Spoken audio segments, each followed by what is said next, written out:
So I have two kids, to be exact. I have two boys, one 15, one 10, and I love my boys to death. I mean, I love them dearly. But we all know that as parents, we need that break sometime, right?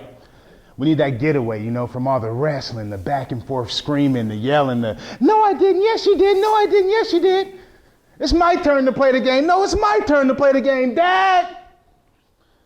We need a break from that sometime, and personally, I like to retreat to my backyard with a cold drink, one of my favorite cigars, and no shoes or socks so I can wiggle my toes. I'm Toastmaster, fellow Toastmasters and guests. On this day, it was the middle of last summer. It was about 85, 90 degrees outside. I can remember the sun sitting just perfectly in the sky with a reddish yellow glow to it. And even though it was a fairly hot day, I can remember it still having a bit of a cool breeze. You know, this was the perfect day to be sitting out in your backyard just maxing and relaxing. And those were my intentions. So I stepped in my backyard and I set all my things down on the table. And just before I could get too comfortable, it was something that caught my attention. It was a teenage girl from the house directly behind mine now. Her and one of her friends that came out the back door, and they ran to the side of the house. Then they ran to the back door and they ran to the side of the house. And something in my spirit just told me, hey, there's something going on. So I took it upon myself to yell out, hey, is everything okay? And she immediately responded, no, I need help, I need help. So forgetting that I had no shoes or socks on, I took a couple steps back and I took off running and ran and jumped over the fence. I landed on a bed of rocks. You're talking about some serious pain. I'm serious. The pain started in my toes and it traveled through my feet and it went up my shins. And if I wasn't here speaking to you guys right now, I'd tell you exactly what I said on that day, but I can't do it. I said, what's going on? She said, it's my father. He's stuck under the camper on the side of the house, and at that time, all the pain in my feet was gone. Took off to the side of the house, and there it sat. It was a 30-foot long, fully loaded Winnebago.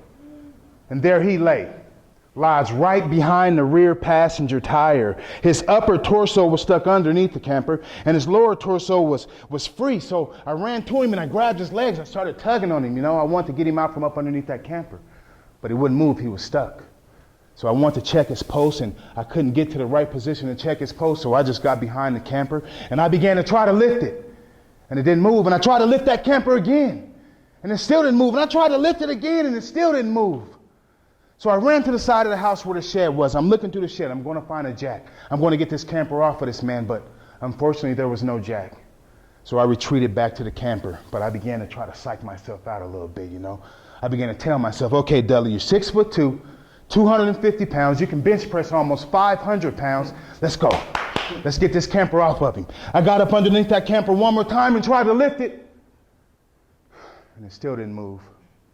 By that time, Aurora Fire Department was just getting there, and they threw airbags up underneath the camper, and I just stepped back and threw my hands up. You know, it was already laid on my heart what had happened to my dear neighbor. And they got that camper up, and they got him out from up underneath that camper, and I kid you not, within a minute and a half, they had already put the white sheet over him. He was DOA. Now, the 15-year-old girl, she has a 9-year-old sister, and I told the police, you know, escort these kids away from the immediate scene, but I mean, I couldn't resist. I had to make my way to those babies, and I began to be there for those babies and console those babies and hug those babies. I mean, their father lay right before them under a white sheet, breathless. And by that time, their mom was just getting home, and she pulled up and she got out the car and they broke the news to her, and all I can remember was hearing her voice. Hearing her voice yell out, no, please, no. No. Her husband, the father of her 2 kids, the love of her life, lay just 10 feet from her under a white sheet, breathless. This family cried together. They mourned together. I mean, the only thing they could really visually see is the pair of dingy white tennis shoes that this man put on when he woke up that morning. This was a sad day in my neighborhood, and I couldn't take it anymore personally, so I retreated back to the fence and I jumped over the fence, and at that time, all the pain that was in my feet was now replaced with pain and agony in my heart. And I went back in my back door, and my old lady was just getting home from the grocery store. She was actually bringing in groceries, and I wanted to break the news to her what had happened to our dear neighbor, and I took her up to the kitchen, and I set her down, and I told her what had happened, and she immediately began to hug me and console me and tell me, Dudley, it's going to be okay. It's going to be okay, Dudley. As the tears flowed down my face, I told her it's not going to be okay. I had the opportunity to save this man in front of his 2 kids. And I didn't do it, and I didn't perform.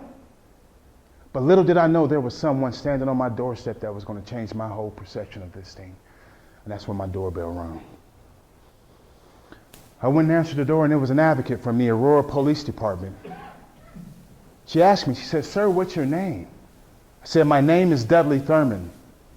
She said, "Mr. Thurmond, sir, the family wanted me to come check on you. They're worried about you. They actually wanted me to come thank you. They said that you're a hero." At that time, I began to see things a little differently, you know. At that time, I began to think about one of my favorite quotes. Tough times never last, but tough people do. See, former governor of Alabama, Bob Riley, said it. He said it's not the hard time that creates the hero, but it's during that hard time that the hero within us has been revealed.